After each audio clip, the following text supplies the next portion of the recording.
নমস্কার। সনাতন ধর্মকথা চ্যানেলে আপনাদের সবাইকে স্বাগত। আজ রামায়ণের বালকাণ্ডে রাবণ, কুম্ভকর্ণ এবং বিভীষণের উগ্র তপস্যা এবং বর লাভ পর্ব শুরু করব। ব্রহ্মা, বিষ্ণু, মহেশ্বর, ৩৩ কোটি দেব দেবী, সর্বকালের সর্বসৃষ্টি, পিতা, মাতা, গুরু সবাইকে প্রণাম জানিয়ে এই পাঠ শুরু করছি।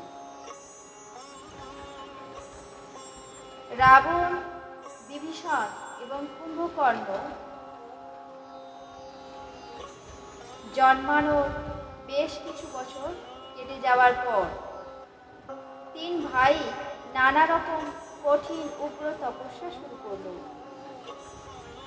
এতই কঠিন তপস্যা শুরু করলো যে তার বর্ণনা করা যায় না। এই ভীষণ তপস্যা দেখে ব্রহ্মা তাদের কাছে গিয়ে বললেন, হে বৎসগণ, তোমাদের তপস্যায় আমি সন্তুষ্ট হয়েছি। কি বর চাও তাই প্রার্থনা করো। রাবণ সবিনয়ে তার পায়ে ধরে বলল, হে জগদীশ্বর, শুনুন, বানর এবং মানুষ এই দুই জাতি ছাড়া অন্য কেউ যেন আমাকে বধ করতে না পারে, এই বর দিন।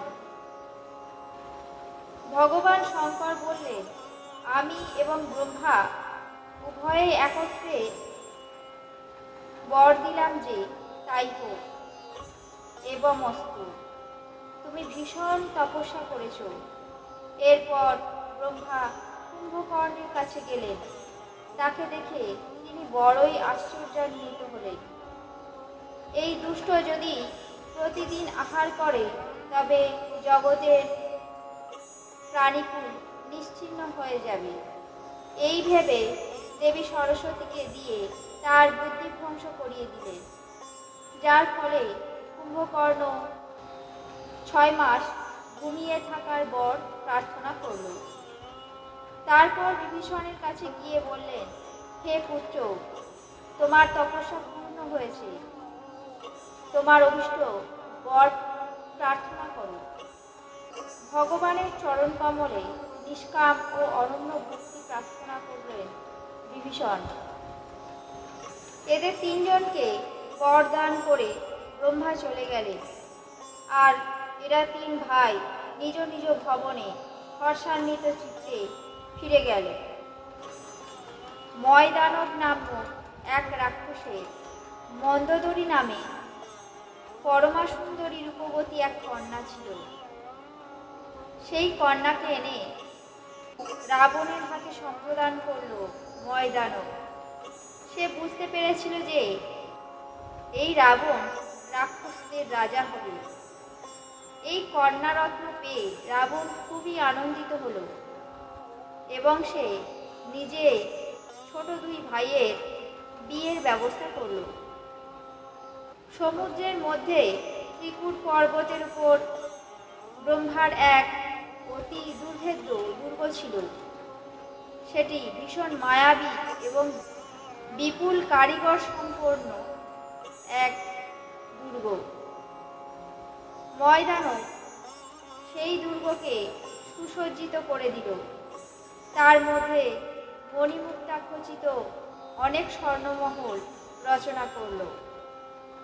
নাগকুলের বাসস্থান, পাতালে যেমন ভগবতী পুরী আছে, অমরাবতী যেমন ইন্দ্রের বাসস্থান, সেই রকম মর্তলোকে এদের থেকেও সুন্দর ও দুর্গম এই দুর্গ লঙ্কা নামে পৃথিবীতে বিখ্যাত হল। তার চতুর্দিকে অতিশয় গভীর সমুদ্রের পরিখা বেষ্টিত ছিল এবং মণিমাণিক্য খচিত এমন সুদৃঢ় সোনার গড় ছিল যে তা ভাষায় বর্ণনা করা যায় না। ভগবানের প্রেরণায় যে কল্পে রাক্ষসপতি রাবণ হয়, সেই প্রতাপশালী অতুল বলবান বীর তার সৈন্য সামন্ত নিয়ে সেই দুর্গে বসবাস করতে শুরু করে। সেখানে প্রথম প্রবল প্রতাপশালী যোদ্ধা রাক্ষসেরা থাকত। দেবতারা যুদ্ধে তাদের সকলকে সংহার করেন। এখন সেখানে ইন্দ্রের নির্দেশে যক্ষপতি কুবেরের 1,000,000,000 যক্ষ বাস করছিল। দশানন রাবণ যখন এ সংবাদ পেলেন, তখন সে সৈন্য সামন্ত নিয়ে সেই দুর্গ আক্রমণ করল। ওই বিকট যোদ্ধা রাবণ এবং তার অগণিত সৈন্য সামন্তদের দেখে যক্ষরা নিজেদের প্রাণ হাতে নিয়ে পালিয়ে গেল। তখন দশানন ঘুরে ফিরে সমস্ত নগরটা পরিদর্শন করল। বাসস্থানের চিন্তা দূর হলো তার। ভীষণ খুশি হলো রাক্ষসরাজ রাবণ। লঙ্কার প্রাকৃতিক সৌন্দর্য দেখে এবং বাইরে থেকে শত্রুগণের আক্রমণ করা অগম্য বিবেচনা করে রাবণ সেখানে নিজের রাজধানী পত্তন করল। যার যেমন যোগ্যতা তাকে তেমন বাড়ি দিয়ে রাবণ রাক্ষসদের সন্তুষ্ট করল। ইতিমধ্যে সে একবার কুবেরের উপর ধাওয়া করে তার পুষ্পক রথ কেড়ে নিয়ে এলো। এরপর একবার খেলার ছলে রাবণ কৈলাস পর্বতকে হাতে তুলে নিয়েছিল এবং নিজের বাহুবলের পরিমাপ করে মহানন্দে গৃহে ফিরে এসেছিল।